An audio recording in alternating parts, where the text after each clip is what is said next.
guys, this is your daily tarot reading from Monday the 27th of November. Thanks for joining me. Let's have a look at what's coming up for you today, and I'm using the Radiant Rider-Waite deck for today's reading. So let's have a look. Alright, so we've got the Knight of Wands, then we have the Devil, and then we have the Ten of Swords. So the Knight of Wands is about passion and fire energy, but really being out of control sometimes. So the passion can easily turn into anger, and the desire can turn into, I don't know, possibly even theft, doing things that you wouldn't usually do. Letting your feelings really run away with you and potentially getting you in trouble.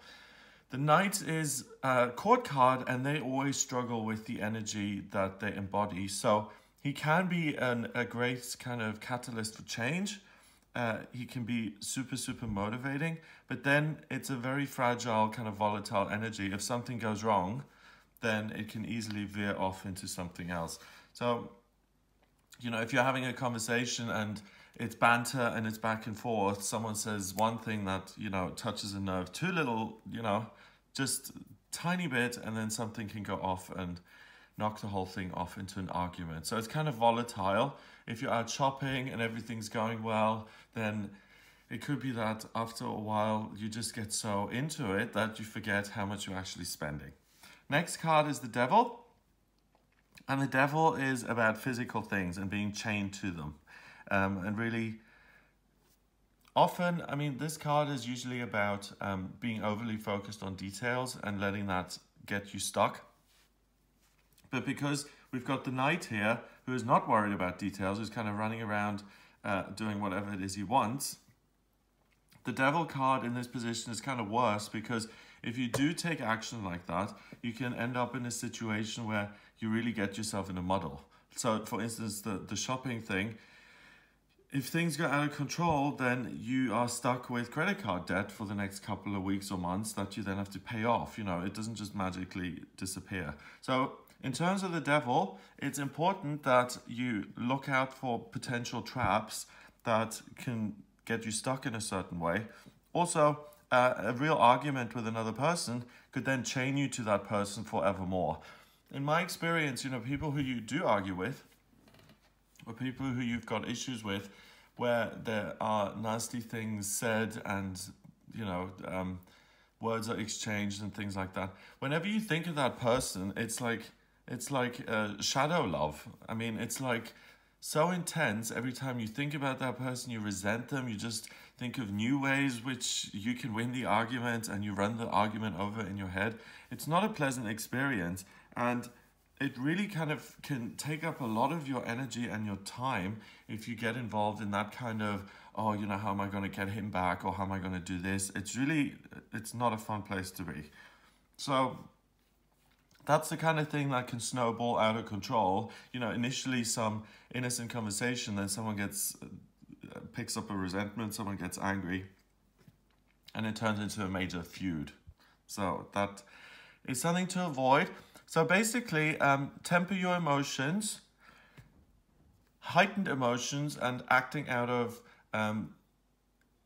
this kind of sense, you know, if I display my emotions, then other people are going to understand what I'm going through, and they're going to behave in the way I want them to. You know, they're going to give me what I need. Don't operate on that basis. People aren't mind readers. So if you have something that's going on, don't go for major dramatic displays of emotion. Instead, temper your feelings and try and explain what it is you need. I would like more attention, please, or I don't like the way that was said. I really need to call you on that. But then really just be as deadpan as possible and try and not mix the emotions with how you feel about other people or certain things in particular. So really keep a lid on things. If any day, today is the day to practice Stoic principles, okay?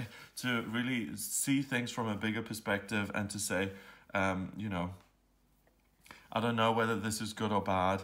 There's, you know, it's really important to think about all the things that you're grateful for in your life. You know, that you have shoes on your feet, that you have a shirt on your back, that you have food to put in your mouth. Really get back to the very basics, and remember that all of the good stuff that's in your life, because that's where you start to kind of build a more constructive frame of mind. Because you can you can sweep into this day like wildfire and just really make a huge kind of show of yourself.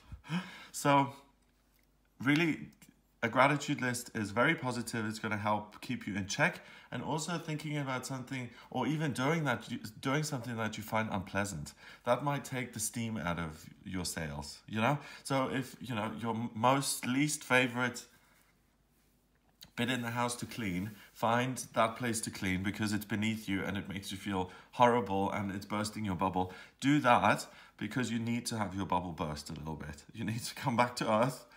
Your temper and your desires and your feelings aren't the most important thing in the world. You have to maintain some sort of order and adjust to the rules in some way. The final card, the Ten of Swords.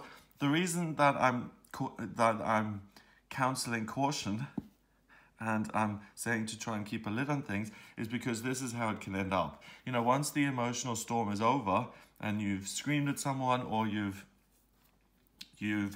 got yourself into a difficult situation where you're like, oh my God, I'm going to have to now pay this off somehow. That's going to leave you in this position, and the Ten of Swords is feeling like, oh my God, I've hit rock bottom here. I've really got myself into a muddle. I've got myself into a mess. I don't know how I'm going to get out of it, and it looks pretty bleak. And what the worst thing is that the Ten of Swords is about thinking and ideas. So it's not just that you get yourself into a difficult situation, it's also that you blame yourself for it. If I hadn't behaved like such a, you know, reckless kind of hothead, then I wouldn't have got myself into the situation that I'm in. So I've got no one to blame but myself. So this is even worse because I did it to myself. So really try and not be the Knight of Wands today. And if you do mess up a little bit, you get yourself into a difficult situation, or you say the wrong thing to someone, then take care of it early, apologize and say, I'm sorry, I didn't mean that. That was in the heat of the moment. Can you please forgive me? Those words can actually be said. You hear them very rarely, but they can be said by a human to another human. And they usually work very well and go down very well. So that can be said. And also, when something, or if something negative happens, that you don't, you know, crucify yourself over it. It's like, oh, I said the wrong thing to, you know, someone I care about. Big deal, you know? You said the wrong thing. You've tried to apologize. It happens. It's not the end of the world. What is really the worst is if you do things and you get yourself into a situation where you're being such a problem, for instance, that the authorities would have to get involved, and they do something to kind of stop you behaving badly, and then you're telling yourself a bad story about it, and then you've got, you know, a legal situation to deal with, then that's really not fun. So yeah, it doesn't mean everyone's going to rush off and be a criminal today, but certainly it's a stressful time of year. This is a stressful day.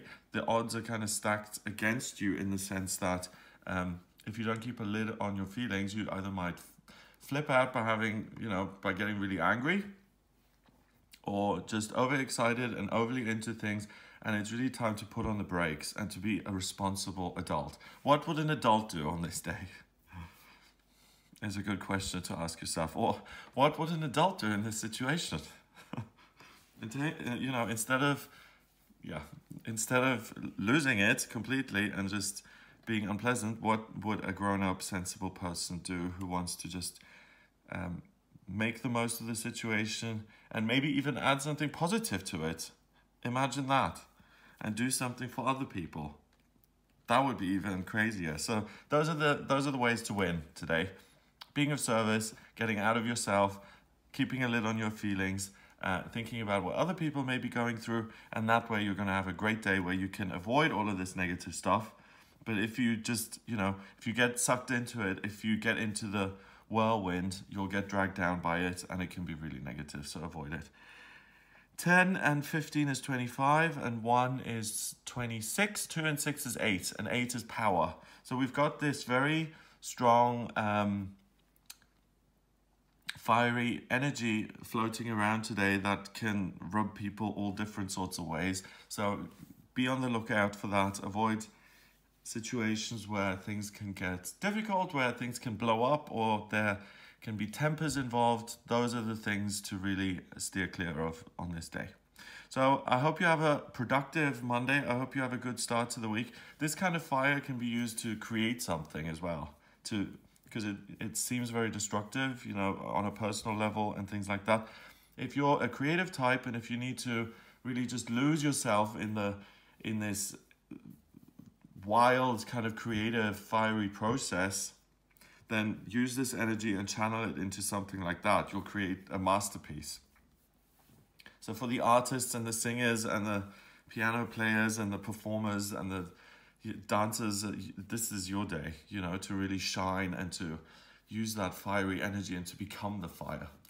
So have a great start to the week. If you would like a private reading with me, then please get in touch via my website. It's gregoryscott.com.